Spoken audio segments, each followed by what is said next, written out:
in Lamu County, where there appears to be a situation in terms of land. And Lands Cabinet Secretary Charity Ngilu has accused her predecessor, James Orengo, and former Lands Commissioner Zablon Mabea of abetting illegal annexture of 500,000 acres of public land in Lamu County. Now, Ngilu says the Ministry and the National Lands Commission have begun a process to reverse their predecessors' faults.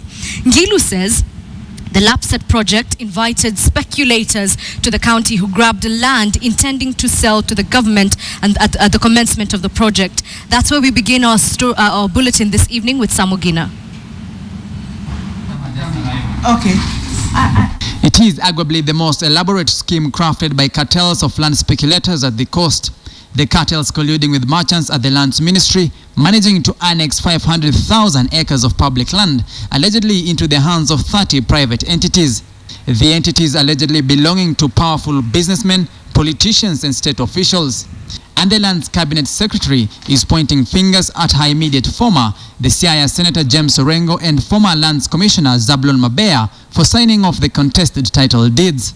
Most of them, actually, most of what I've just shown you here were done between, March and May of 2012, just before the general elections and after the promulgation of the Constitution, which says that we were still having the Commissioner of Land sitting here. And of course, we also see some of the documents are signed by the, my predecessor. An audit by the Lands Ministry indicate even the Indian Ocean has been annexed into private holding. So I would not even understand how a surveyor would show that you own a piece of land which is inside the sea. The acquisition craze occurred between 2011 and 2012 in anticipation of the lappset project. But the Lands Ministry says, in conjunction with the National Lands Commission, they have initiated an exercise to repossess the grabbed land.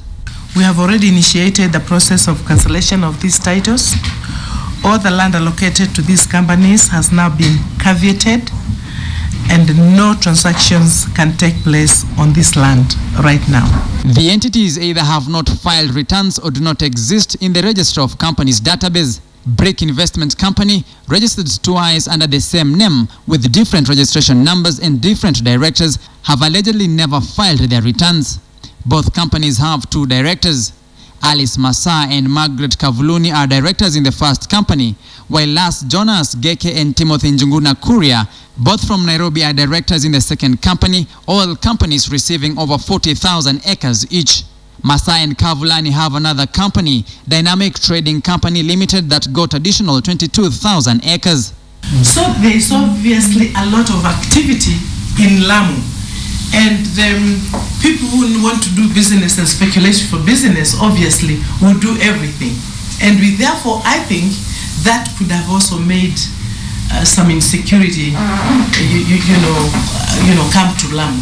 The Shanghai Africa Investment Group, that has 8 directors, among them John Gitu Kiarie, Peter Mushangi Njiru, Peter Mwangi Karenju, Daniel Gasheru Mwangi, Simon Nganga Wanjohi, Baton Kubui Maina, Michael Ndihu Karioki, and Jeremiah Mbaita Gikonyo is not listed at the Register of Companies but has 19,000 acres in Lamu.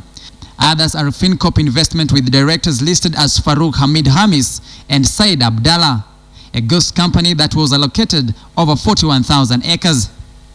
11 other companies and society groups are also missing from the Register of Companies.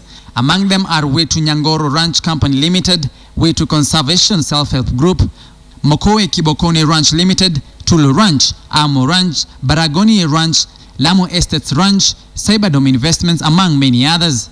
As such, the ministry says it will close down lands registry offices in Kilifi, Mombasa and Kwale for a cleanup exercise.